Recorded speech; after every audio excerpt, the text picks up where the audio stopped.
بسم اللہ الرحمن الرحیم۔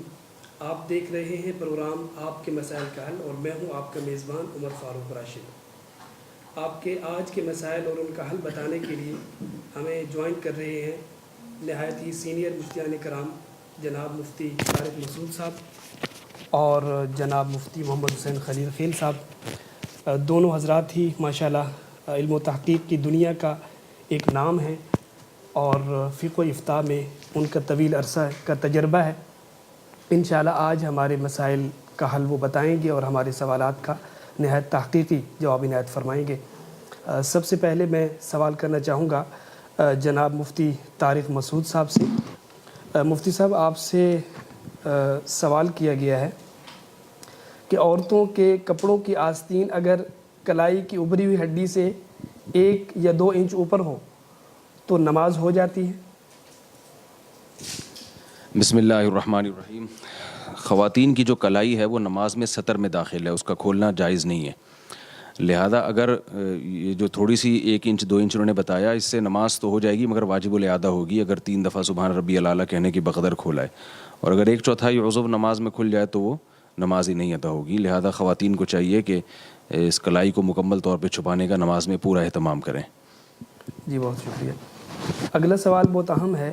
جدہ سے فہیم احمد آپ سے پوچھنا چاہتے ہیں کہ بے نمازی کے آگے سے گزرنا جائز نہیں، لیکن جب ہم حرمین شریفین جاتے ہیں تو وہاں ہمیں نمازیوں کے آگے سے گزرنا پڑتا ہے، اس صورت میں کیا حکم؟ حرم میں بھی اہتمام اسی کا کرنا چاہیے کہ نمازی کے آگے سے نہ گزریں، لیکن بہت زیادہ رش ہو تو وہاں پھر گنجائش دی ہے فقہا نے کہ سخت مجبوری ہے، کیونکہ اس کے بغیر تو وہاں پھر آپ ذرا سا بھی ہل ہی نہیں سکتے، تو وہاں پھر گنجائش ہے نمازی کے آگے سے گزرنے کی۔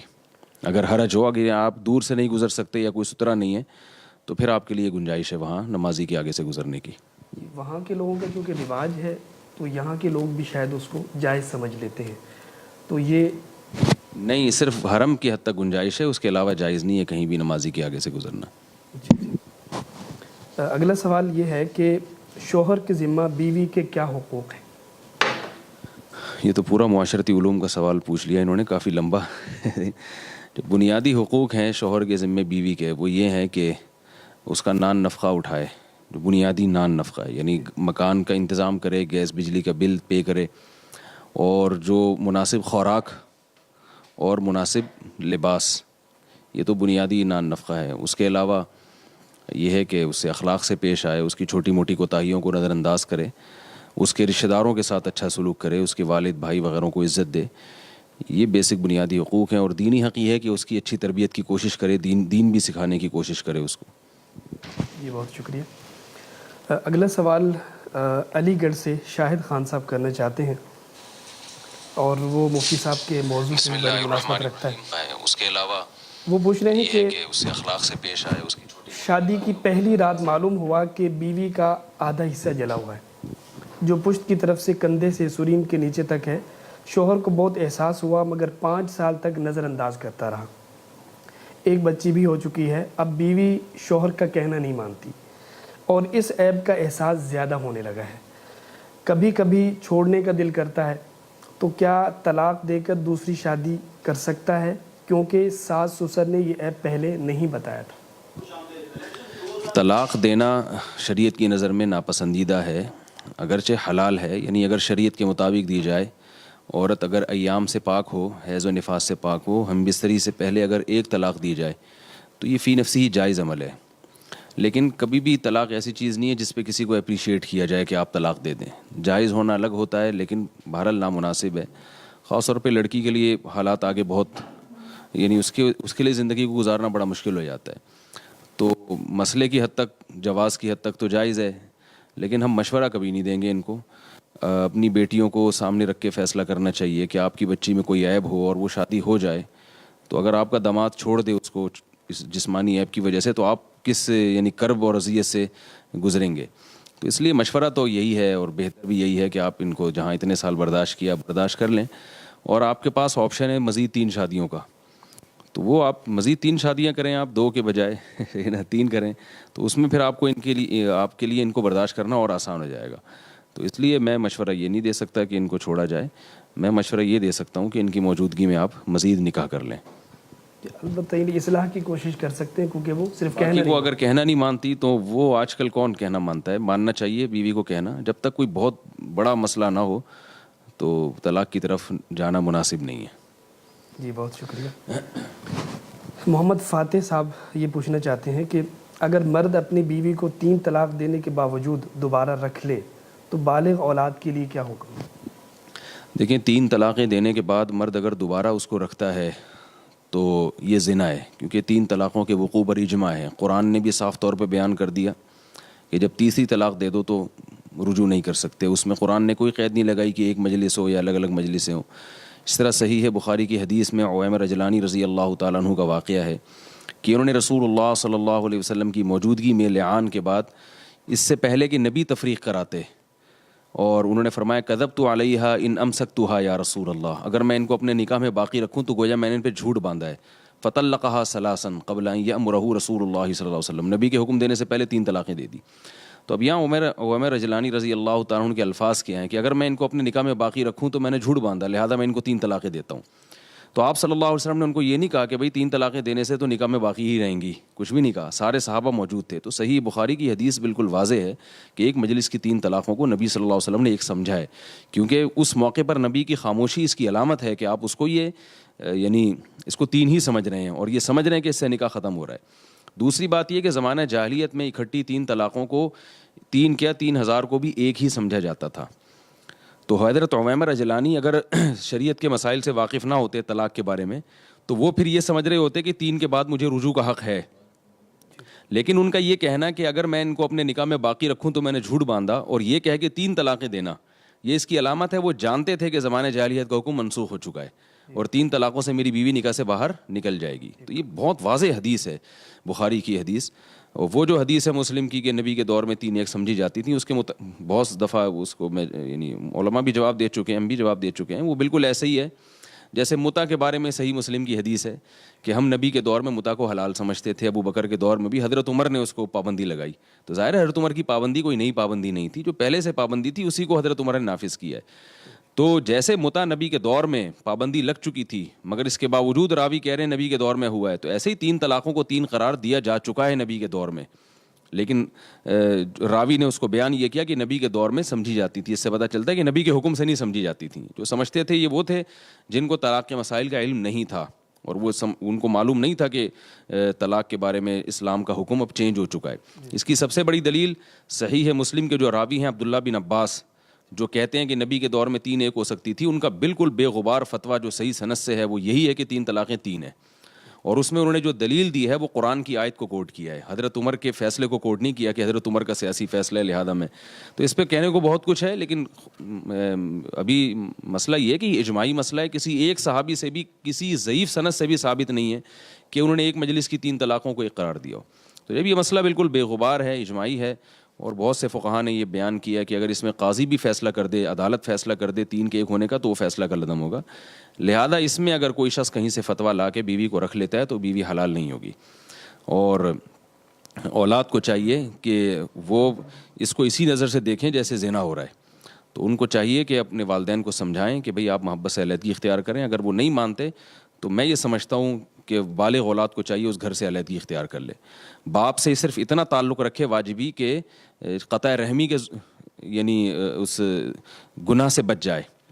جیسے اگر کوئی باپ واقعتاً زنا کر رہا ہو تو اولاد پر صلہ رحمی بہرحال واجب ہے, لیکن باپ کے ساتھ اس گھر میں رہنا جہاں یہ برائی ہو رہی ہے, یہ اولاد کے لیے میں سمجھتا ہوں کہ اس کی اجازت نہیں ہے, کیونکہ معاشرے میں اسی طرح تساہل برتنے سے یہ برائی پھیلتی چلی جا رہی ہے. دھڑا دھڑ طلاقیں ہو رہی ہیں جا کے جہاں سے چاہیں لوگ فتویٰ لے آتے ہیں.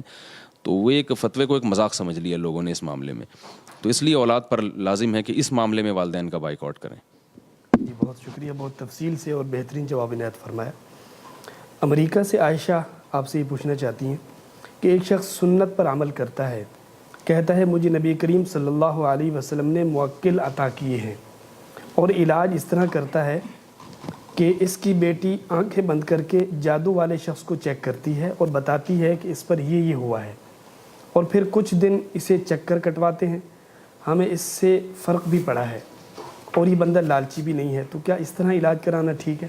100% ڈرامے باز آدمی ہے, لوگوں کو الو بنا رہا ہے, بیوقوف بنا رہا ہے. باقی جو فائدہ ہوا ہے یا تو ایک نفسیاتی فائدہ ہوتا ہے، اس کو لوگ فائدہ سمجھ رہے ہوتے ہیں، یا یہ کہ بیماری اسی کی وجہ سے ہوئے ہیں.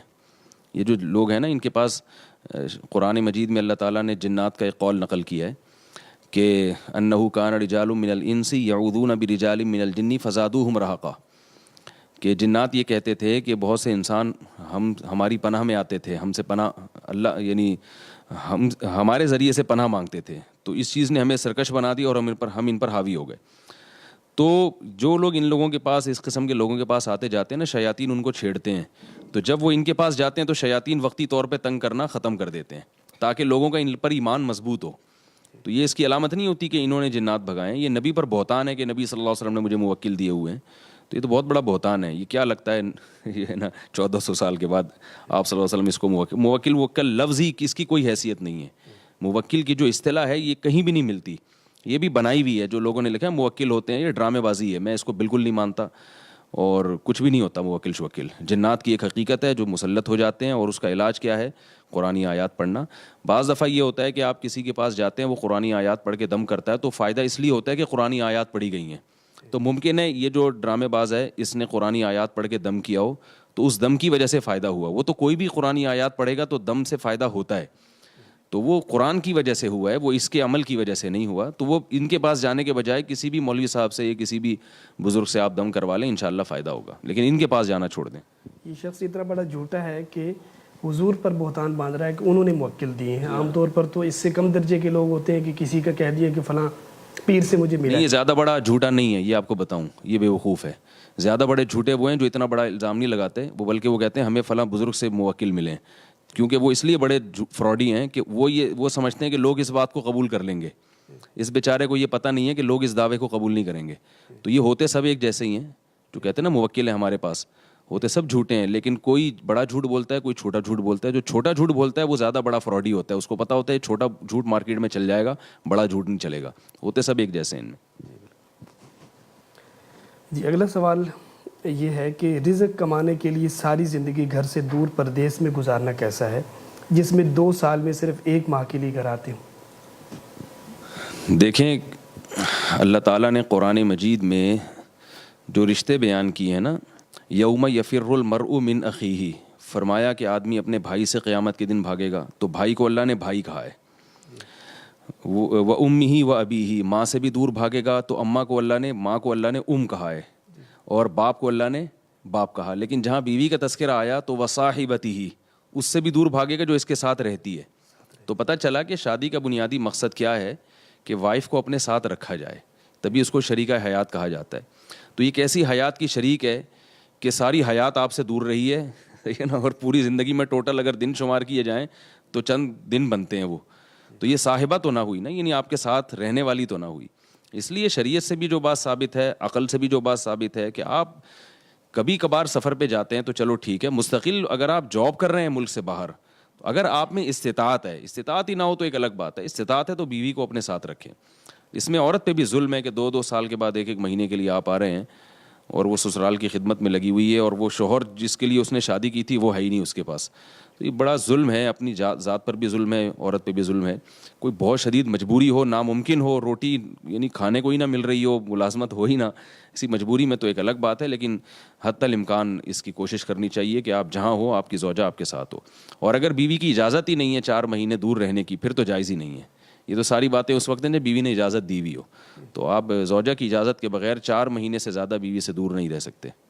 تو یہ بہت بڑا طبقہ ایسا ہے جو اسی طرح کرتا ہے، تو ان کو کیا مشورہ ہے کہ وہ وقت کو کم سے کم کریں؟ جی یہی جو بھی میں نے مشورہ دیا، یہی مشورہ ہے. جی بالکل.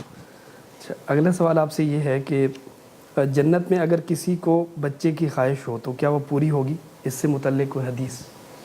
صراحتاً تو کوئی ایسی روایت میری نظر سے نہیں گزری. تو باقی جنت میں ہر خواہش پوری ہوگی. اور جنت میں تو ویسے بھی اذا رأیتہم حسبتہم لؤلؤا منثورا، بہت خوبصورت بچے ہوں گے جو موتیوں کی طرح ہوں گے، جو آپ کی خدمت کے لیے معمور ہوں گے. اور ایک روایت ہے لیکن سند کی پوری طرح تحقیق نہیں ہے کہ انسان کی جو خواہش ہوگی تو زوجہ کو حمل ہوگا اور اس کے ولادت ہوگی. ایک روایت نظر سے گزری ہے مگر اس کی سند، کیونکہ سند کی تحقیق بھی بہت لمبا چوڑا کام ہے، تو ایک اس طرح کی روایت ہے. مگر اس سند کی اس لیے میں نے زیادہ تحقیق بھی نہیں کی ہے کہ جنت میں اللہ ہر خواہش پوری کریں گے. یہ ایک قاعدہ کلیہ ہے.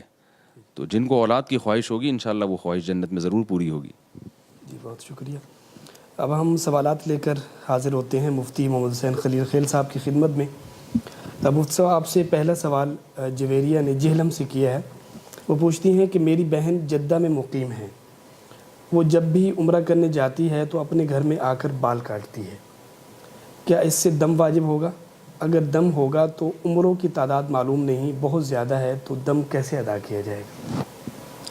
بسم اللہ الرحمن الرحیم. پہلی بات تو یہ ہے کہ جب حج یا عمرے سے آدمی فارغ ہو اور حلال ہونے کا یعنی احرام سے نکلنے کا وقت آئے تو اس کے لیے ضروری ہے کہ حرم کے حدود کے اندر حلق یا قصر ہو. اس سے باہر کی اجازت نہیں ہے. اور اگر حرم کے حدود سے باہر یہ عمل کیا جائے تو اگرچہ اس سے وہ احرام سے نکلے گا لیکن یہ ایک جنایت شمار ہوگی جس کی وجہ سے دم اس کے اوپر لازم ہوگا. تو یہ جو صورت سوال ہے اس میں یقیناً اس خاتون پر دم لازم ہے کہ حدود حرم سے باہر اس نے قصر کروایا ہے. البتہ ایک اصول ہے الگ کہ اگر جنایت ہو حج یا عمرے میں وہ ایک ہی مجلس میں ہو یا ایسی جنایت ہو جس کا سبب ایک ہو تو اس میں تداخل کی یعنی کہ کئی جنایتوں کے لیے ایک دم کافی ہو اس کی گنجائش فقہاء نے رکھی ہے. لیکن یہ جو صورت ہے اس میں تو ایک مجلس میں بھی عمل نہیں ہوا بلکہ مختلف مجالس میں ہوا ہے. تو اس صورت میں ہر عمرے کے لیے جو حلق انہوں نے باہر کرایا ہے قصر تو اس کے لیے ایک دم لازم ہے. اس میں یہ نہیں ہو سکتا کہ ایک دم سب کی طرف سے کافی ہو. البتہ یہ جو بات انہوں نے کہی ہے کہ ان کو تعداد کا علم نہیں ہے تو اپنا ایک غالب گمان جو ان کا بنتا ہے کہ اتنے عمرے شاید ایسے ہوئے ہیں جس میں یہ عمل اس طرح ہوا ہے تو اس کے بقدر دم دے دے. اور دم کا مطلب یہ ہے کہ ایک چھوٹا جانور حرم کے حدود میں ذبح کروائے کسی کو وکیل بنا کر یا خود جا کر. تو یہ ضروری ہے ہر عمرے کے لیے الگ الگ. جی اگلا سوال ام محمد کراچی سے ہی پوچھ رہی ہیں کہ حج فرض ہونے کے لیے جو نصاب ہے اس کا حج کے اوقات میں ہونا حج فرض ہونے کے لیے ضروری ہے؟ کیا حج کے اوقات سے مراد حج کے مہینے ہیں یا درخواست جمع کرانے کا وقت ہے؟ نیز کیا پرائیویٹ اور گورنمنٹ دونوں حج کا ایک ہی حکم ہے؟ بس پہلے زمانے میں تو یہ دونوں چیزیں ایک ہی تھی کہ جو حج کے مہینے ہیں وہی حج کے لیے جو عملیات اور جو اقدامات شروع ہوتے ہیں اس کا دورانیہ بھی وہی ہوتا تھا. لیکن جب سے دور ملکوں سے آمد شروع ہوئی ہے اور پھر ہوائی جہازوں کے ذریعے سے اور پھر بہت لمبے چوڑے انتظامات ہیں تو یہ دونوں چیزیں الگ الگ ہو گئی ہیں کہ حج کے مہینے سے پہلے حج کے لیے درخواستیں وصول کی جاتی ہے. پھر پورا ایک پروسیس ہے. درخواستیں جب منظور ہوتی ہے تو ان کو جانے کی سعادت نصیب ہوتی ہے.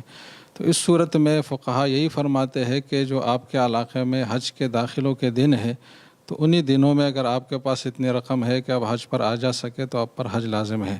خود حج کے مہینے جو ہے وہ مراد نہیں ہے. البتہ یہ جو دوسری بات انہوں نے کہی ہے کہ پرائیویٹ اور سرکاری تو اس میں یہی بات کہی جا سکتی ہے کہ ان کا ارادہ کس اس میں جانے کا ہے. اگر ارادہ سرکاری اسکیم میں جانے کا ہے تو جب سرکاری داخلوں کا وقت ہے تو اس حساب میں ان کے پاس جو رقم ہوگی اس کا حساب کتاب لگایا جائے گا. اور اگر پرائیویٹ طور پر جانا ہے تو پھر اس کا جو وقت ہوگا وہ لگایا جائے گا. یہ بھی جب ہے جب وقت مختلف ہو. ویسے تو ایک ہی ہوتا ہے میرے خیال میں دونوں کا. جی بہت شکریہ. اگلا سوال خضر نوید لاہور سے پوچھ رہے ہیں کہ اگر کوئی زکوٰۃ کا مستحق ہو لیکن اس کے نام ایک رہائشی مکان ہو جسے اس نے کرائے پر دیا ہو تو کیا اسے زکوٰۃ دے سکتے ہیں؟ جی رہائشی مکان میں ہم پہلے تو یہ تفصیل کریں گے کہ اگر یہ مکان جو کرائے پر دیا جانے والا مکان ہے کہ اس کا جو کرایہ حاصل ہوتا ہے اگر یہ کرایہ اس کی جو بنیادی ضرورات ہے اور اس کے لیے جو رقم چاہیے اس سے زائد ہے صرف آمدنی اور جمع پونجی کے لیے اس کا استعمال ہوتا ہے روزمرہ کی ضرورات میں کرایہ خرچ نہیں ہوتا اور یہ ایک بچت کی صورت میں ہوتا ہے تو اس صورت میں یہ گھر جو ہے ان کی بنیادی ضرورتوں سے خارج ہے کیونکہ نہ تو رہائشی گھر ہے اور نہ ایسا گھر ہے جس کا کرایہ ان کے سال کے نفقے کے لیے ضروری ہو. تو پھر جب یہ ضرورت سے زائد ہے تو اس گھر کی مالیت لگائی جائے گی کیونکہ زکوٰۃ کی وصولی کے لیے 5 اموال کے ذریعے سے نصاب کا پورا نہ ہونا ضروری ہے اور ان 5 اموال میں ضرورت سے زائد سامان بھی ہے. البتہ اگر اس مکان کا کرایہ ایسا ہے کہ ان کی جو روزمرہ کی ضرورات ہے اور جو اخراجات ہے اسی میں رقم خرچ ہوتی ہے تو پھر یقیناً یہ مکان ان کی ضرورت کی چیز ہے اور ضرورت سے زائد سامان میں اس کا شمار نہیں ہوتا.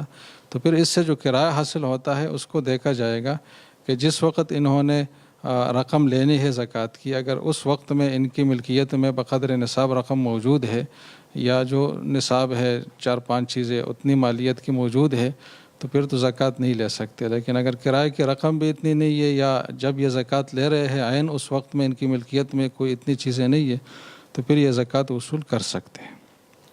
جی بہت شکریہ. اگلا سوال یہ ہے کہ مثال کے طور پر زکوٰۃ 12,000 بنتی ہے، کیا ہر مہینے 1,000 کر کے دے سکتے ہیں تاکہ اگلے سال زکوٰۃ کا مہینہ آنے سے پہلے زکوٰۃ ادا ہو جائے؟ بس زکوٰۃ ایک فریضہ ہے اور فریضہ کی ادائیگی میں ہر فرض میں یہ اصول ہے کہ جتنا جلد از جلد ہو تو اتنا ہی کرنا چاہیے. تو اس میں بھی یہ ہے کہ جتنا جلدی دیا جائے اتنا ہی اچھا ہے. لیکن اگر یہ طریقہ اختیار کیا جائے کہ ماہ بہ ماہ تو اس کی بھی گنجائش ہے، شرعاً کوئی اس میں گناہ والی بات نہیں ہے. جی بہت شکریہ.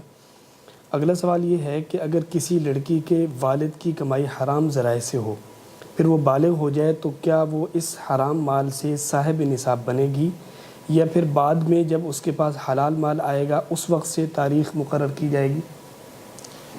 بس اولاد جب بالغ ہو تو ان کا جو مالدار ہونا ہے یا مالدار نہ ہونا ہے وہ ان کی ذاتی حیثیت کے حساب سے یہ فیصلہ کیا جاتا ہے، والدین کی حیثیت کی روح سے نہیں.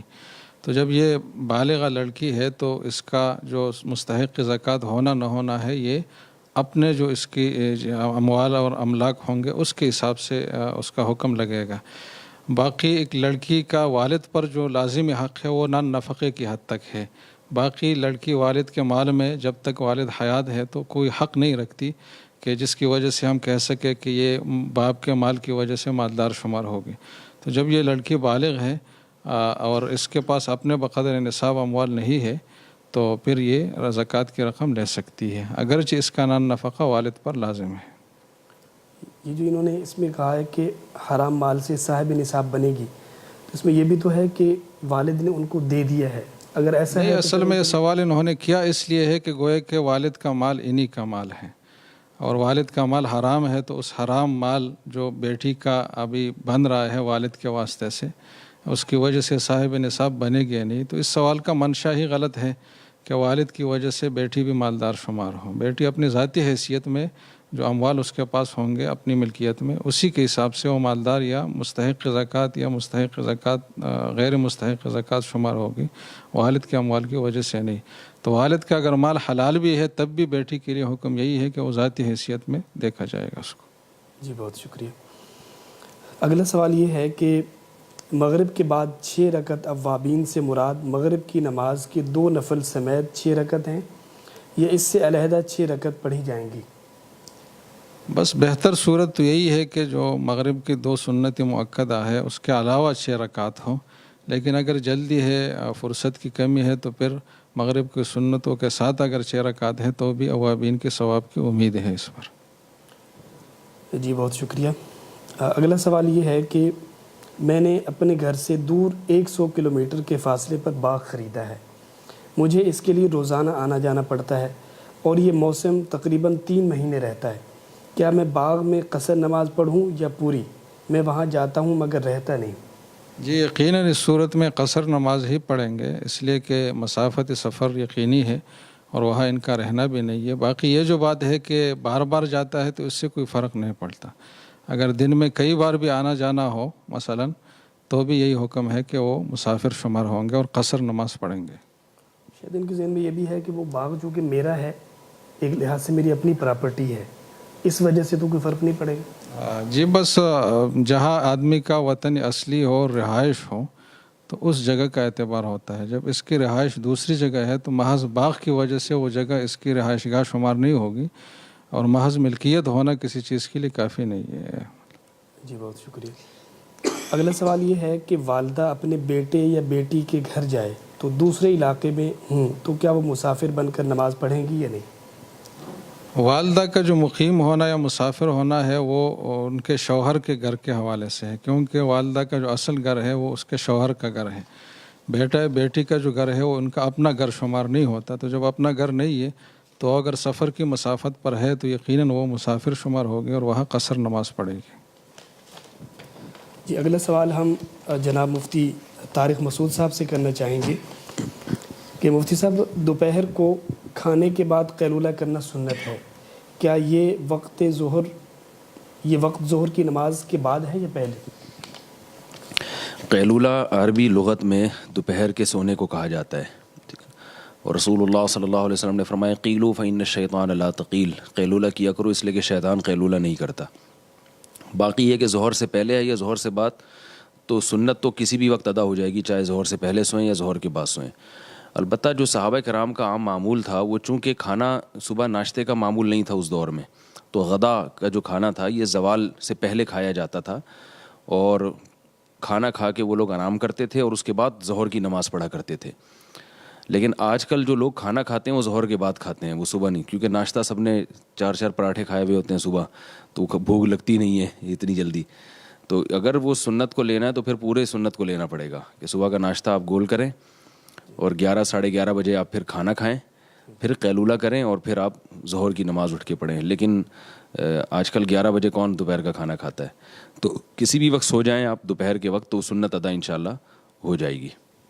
جو قیلولے کی جو مین سنت ہے، وہ بنیادی سنت، وہ ادا ہو جائے گی۔ باقی افضل طریقہ تو وہی ہے جو میں نے آپ کو بتایا۔ جی بہت شکریہ۔ اگلا سوال دہلی سے ہے، وہ پوچھتے ہیں کہ کیا یہ حدیث ہے کہ دوپہر کے کھانے کے بعد تھوڑی دیر آرام کرو اور رات کے کھانے کے بعد تھوڑا چلو؟ یہ روایت تو میری نظر سے نہیں گزری، رات کے کھانے کے بعد چلو، دوپہر کھانے کے بعد، لیکن قیلولے کی جو روایت ابھی میں نے بتائی ہے کہ آپ صلی اللہ علیہ وسلم نے فرمایا قیلو فإن الشیطان لا تقیل، شیطان قیلولہ نہیں کرتے، اس سے دوپہر کے سونے کی فضیلت بہرحال معلوم ہوتی ہے۔ کسی حکیم طبیب کا قول ہوگا شاید۔ ساری دنیا کے حکیم ہی کہتے ہیں کہ رات کھانے کے بعد تھوڑا سا چل لینا چاہیے۔ جی بہت شکریہ۔ کشمیر سے یونس یہ پوچھنا چاہتے ہیں کہ کیا حضور صلی اللہ علیہ وسلم کا حسن زیادہ تھا یا حضرت یوسف علیہ السلام؟ نبی صلی اللہ علیہ وسلم کا حسن زیادہ تھا یا یوسف علیہ السلام کا؟ حسن یوسف علیہ السلام کا زیادہ تھا، مگر جمال رسول اللہ صلی اللہ علیہ وسلم کا زیادہ تھا۔ یہ حسن اور جمال ایک الگ الگ چیزیں ہیں۔ اردو چونکہ اتنی بلیغ زبان نہیں ہے، یا اسی طرح انگلش بھی، عربی بہت ہی فصیح و بلیغ زبان ہے، تو عربی میں حسن اور جمال دو الگ الگ چیزیں ہیں۔ پہلی بات تو یہ کہ حضرت یوسف کا حسن زیادہ تھا، اس پر حدیث صحیح موجود ہے کہ آپ صلی اللہ علیہ وسلم نے فرمایا کہ میں نے یوسف علیہ السلام کو معراج کی رات میں دیکھا تو آپ کو پوری دنیا کا آدھا حسن دیا گیا ہے، تو ظاہر اکیلا آدھا جب حضرت یوسف کو دے دیا گیا تو حسین سب سے زیادہ آپ تھے۔ لیکن دوسری طرف صحابی رسول اللہ صلی اللہ علیہ وسلم کی شان میں کہتے ہیں کہ وہ اجمل من کا لم تلد النساء، کہ آپ سے زیادہ جمیل اللہ نے کسی کو پیدا ہی نہیں کیا۔ تو اس شعر پر آپ صلی اللہ علیہ وسلم خاموش رہے ہیں، تو اس کی علامت ہے کہ یہ واقعی انہوں نے سچ کہا۔ اگر یہ بات غلط ہوتی تو نبی ان کی کا انکار کرتے۔ تو پتہ چلا کہ جمال سب سے زیادہ محمد صلی اللہ علیہ وسلم میں اور حسن سب سے زیادہ یوسف علیہ السلام میں۔ باقی جمال جو ہے نا، یہ حسن سے اوپر کی چیز ہے۔ علماء نے فرق کیا ہے کہ حسن اور جمال میں فرق کیا ہے، تو کہتے ہیں حسن وہ ہے جو پہلی دفعہ میں آپ کو ایک دم اٹریکشن ہو اس کی طرف، جیسے بچے جو ہے نا وہ حسین ہوتے ہیں، ان میں جمال نہیں ہوتا، کیونکہ خوبصورت ہوتے ہیں، جمال نہیں ہوتا۔ جمال جب ہوتا ہے جب وہ جوانی کی دہلیز پہ قدم رکھتے ہیں۔ تو جمال کہتے ہیں کہ آپ کی اداؤں میں، آپ کے بولنے کے انداز میں، آپ کے چال میں، آپ کی گفتگو میں، ان تمام چیزوں میں ایک چاشنی ہو اور ہر چیز مناسب ہو، اور اس میں ایک روب کا پردہ بھی ہو۔ عورتوں میں حسن ہوتا ہے، جمال نہیں ہوتا تبھی، لیکن مردوں میں اللہ نے ایک جمال رکھا ہے کہ اس میں ایک روب بھی رکھا ہے۔ تو اسی وجہ سے صحابہ کرام جب رسول اللہ صلی اللہ علیہ وسلم پر نظر ڈالتے تھے تو آپ کے روب کی وجہ سے نظر ملا نہیں سکتے تھے، اور جس میں بھی روب ہوتا ہے نا تو آپ فوراً اس سے متاثر نہیں ہوتے، لیکن جب نبی صلی اللہ علیہ وسلم کے ساتھ رہتے تھے تو عاشق ہو جایا کرتے تھے، اتنا زیادہ اللہ نے آپ کو جمال دیا تھا۔ تو حسن فوراً اثر کرتا ہے۔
جی مفتی صاحب شروع سے کرنا پڑے گا.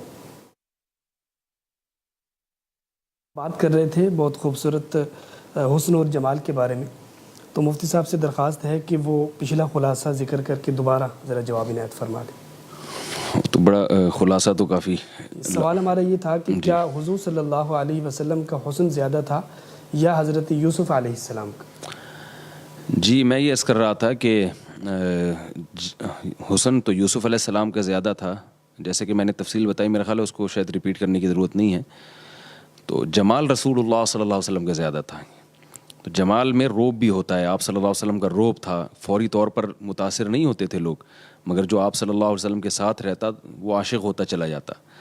یوسف علیہ السلام سے فوراً لوگ متاثر ہوئے، جو عورتیں اس نے عزیز مصر کی بیوی نے بٹھائیں، انہوں نے جیسے ہی حضرت یوسف کو دیکھا فوراً ہاتھ کاٹ ڈالے. تو یہ چیز یعنی فوراً متاثر جس سے انسان ہوتا ہے وہ حسن ہے. اور جمال کہتے ہیں کہ آہستہ آہستہ آہستہ حسن کے پردے ہٹنا شروع ہوتے ہیں، روب کی پردے پڑے ہوئے ہوتے ہیں جس کی وجہ سے انسان اس سے کی طرف مائل نہیں ہوتا. تو یعنی اس کی ایک مثال یوں دی جا سکتی ہے کہ مردوں میں اللہ نے جمال رکھا ہے، عورتوں میں حسن رکھا ہے. تو اس لیے کہ مرد میں روب بھی ہے. تو ہمارے نبی صلی اللہ علیہ وسلم کو جو اللہ نے خوبصورتی دی تھی اس میں روب بھی تھا، جس کی وجہ سے لوگ آپ کے چہرے پر نگاہ بھر کے نہیں دیکھ سکتے تھے.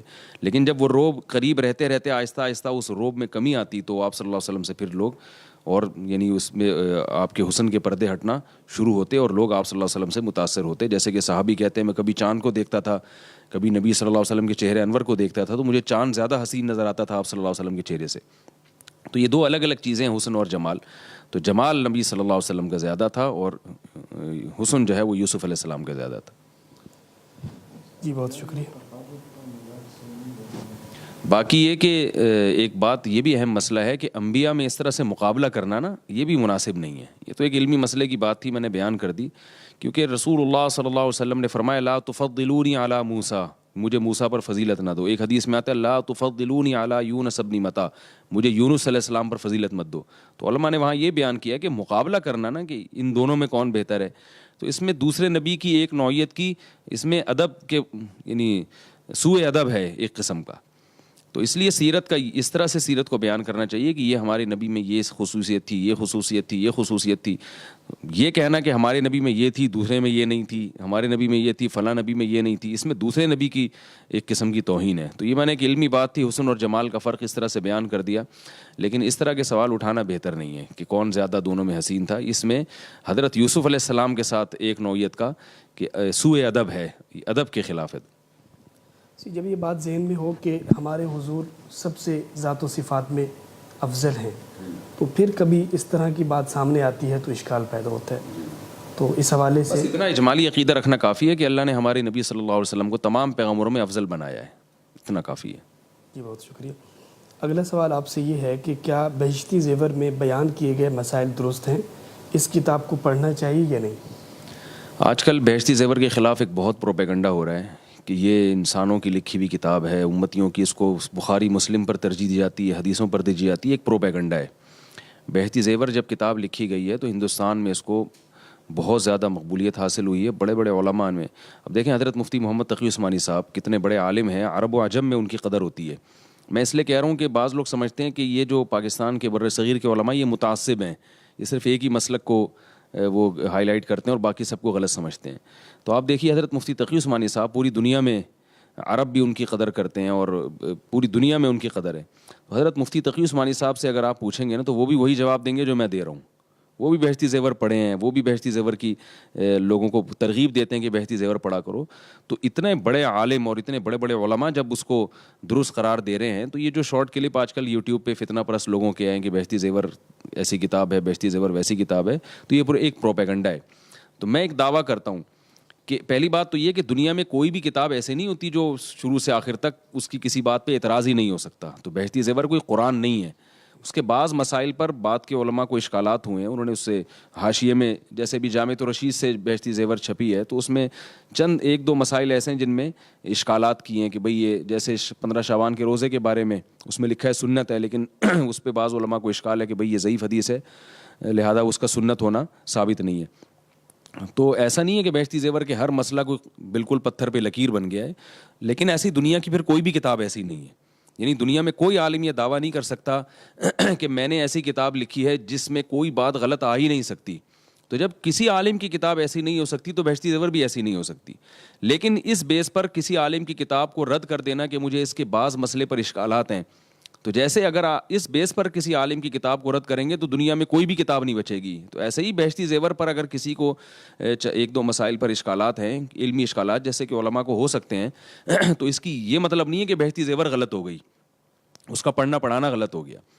تو حکیم الامہ حضرت مولانا اشرف علی تھانوی رحمہ اللہ تعالیٰ سے کسی نے کہا تھا کہ بہشتی زیور پہ لوگوں کو اعتراض ہوتا ہے کہ اس کے مسائل قرآن و سنت کے خلاف ہیں. تو انہوں نے فرمایا کہ ٹھیک ہے, شروع سے عقائد کے باب سے شروع کریں اور بتائیں کہ کون سا مسئلہ قرآن و سنت کے خلاف ہے.